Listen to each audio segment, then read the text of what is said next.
தண்ணியில போற அளவுக்கு மழை பெய்யுது. இன்னொரு ஆச்சரியம்,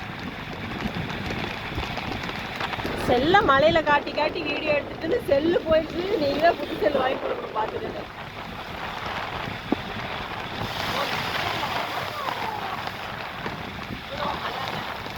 இந்த மலையில ஜோர நனைஞ்சு வந்து வெளியே எடுக்கலான்ட்டு இருந்தேன், நனைஞ்சு வரலான்ட்டு இருந்தேன். ஆனால் இவ்வளோ மலையில நனைஞ்சிருந்தா கன்ஃபார்ம் காய்ச்சல் தான்.